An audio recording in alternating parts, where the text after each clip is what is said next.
فقیری سے متعلق گفتگو فرماتے ہوئے حضرت واصف نے ارشاد فرمایا، اگر آپ لوگوں کے لیے بے ضرر ہو گئے تو آدھے فقیر ہو گئے، اور لوگوں کے لیے منفعت بخش ہو گئے تو فقیری شروع ہو گئی۔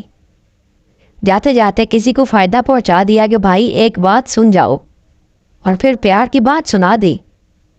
کم عقل انسان کے ساتھ جس نے دانائی نہ کی وہ اچھا انسان ہے۔ کلم الناس علی قدرہ عقولہم، اس کا معنی یہ ہے کہ لوگوں سے ان کی عقل کی قدر کے مطابق بات کرو۔ یہ ایک حدیث شریف ہے، کم عقل کو اپنی دانائی سے مت ڈراؤ۔ جس نے ایسے آدمی کے سامنے اپنی دانائی متم کر دی وہ نیک آدمی ہے۔ غریب کے سامنے جس نے دولت کا اظہار متم کر دیا وہ شریف آدمی ہے۔ دولت رکھو لیکن وہ غریب کو جتانے کے لیے نہ ہو۔ غریب آپ کا دوست ہے تو اس کی غریبی کو سہارا دو، اور اپنی دولت سے افادیت دے دو، فائدہ پہنچا دو، یہ نیکی ہوگی۔ آپ کو اللہ تعالیٰ نے جو بھی صفت عطا کی ہے اس صفت سے اللہ کے بندوں کو بھی خوش رکھو۔ اگر گلا مل گیا ہے، گانا مل گیا ہے تو انہیں گانا سنا دو۔ کچھ ایسا کرو کہ 4 آدمی خوش ہو جائیں، غریب کا دل خوش ہو جائے، بیمار کی بیمار پرسی ہو جائے۔ یہ سارے کام نیکی کے ہیں۔ چلتے چلتے یہ عبادت تنہائیوں میں لے جاؤ۔ تنہائی کا عالم نصف شب کا عالم ہوتا ہے۔ اس کے لیے ہم دعا کرتے ہیں کہ آپ کو کبھی کبھی بلکہ ہر وقت کی نصف شب کی عبادت میں لے۔ وہ آدمی جس نے اپنے غم کو لوگوں کی آنکھوں سے چھپایا اور اپنے غم کو نصف شب تک لے گیا، وہ بڑا خوبصورت آدمی ہے۔ اپنا غم زیادہ سے زیادہ کس کے سامنے پیش کرنا ہے؟ اپنے مالک کے سامنے پیش کرو، اور اپنے مالک کے سامنے اس وقت پیش کرنا ہے جب اسے لوگوں سے بچاؤ۔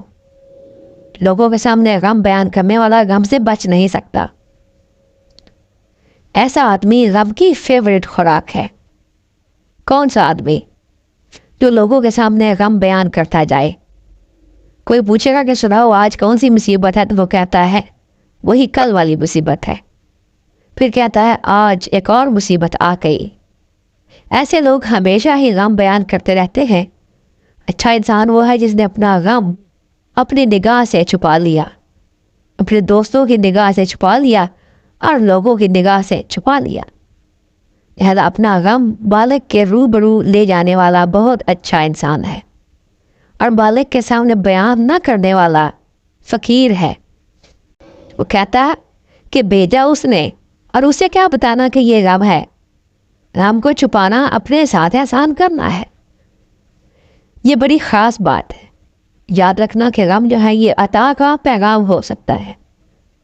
میں آپ کو اطلاع دے رہا ہوں کہ آپ کے پاس آنے والا غم کسی عطا کا پیغام ہو سکتا ہے۔ آپ کے پاس آنے والی دقت کسی رحمت کی وجہ ہو سکتی ہے۔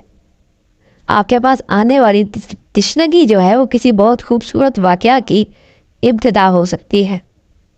آپ کی دقتیں کسی خوبصورت زمانے کی تمہید ہو سکتی ہے۔ میں آپ کو یہ اطلاع دے رہا ہوں کہ آپ جو کچھ برداشت کر رہے ہیں عین ممکن ہے کہ وہ خوشحالی کا پیغام ہو۔ اس لیے وہ شخص جس نے اللہ تعالیٰ کی طرف سے آنے والے واقعہ کو کبھی ظلم نہ سمجھا، اس نے اللہ کو رحیم سمجھا، اور اللہ کو رحیم سمجھنے والا شخص اللہ کی طرف سے آنے والے ہر واقعہ کو رحم کہے گا۔ جب آپ نے اللہ کو رحیم کہہ دیا ہے تو پھر یہ رحم ہے۔ پھر کچھ عرصہ کے بعد آپ دیکھ لیں گے کہ اس پتھر کے ساتھ ہی ایک مقدر ساز واقعہ ہو گیا۔ امراض یہ ہے کہ آپ اللہ تعالیٰ کو جس انداز سے مانیں گے اسی انداز کی زندگی پا لیں گے۔ اگر رحیم مانتے ہیں تو رحم ملے گا، اگر سخت مانتے ہیں تو سختی ملے گی، معبود مانتے ہیں تو عبادت مل جائے گی، اور رازق مانتے ہیں تو وہ رزق مل جائے گا۔ آپ نے اپنے یقین سے اس کا جو نام رکھا ہے اس کا واقعہ آپ کے ساتھ ہو جائے گا۔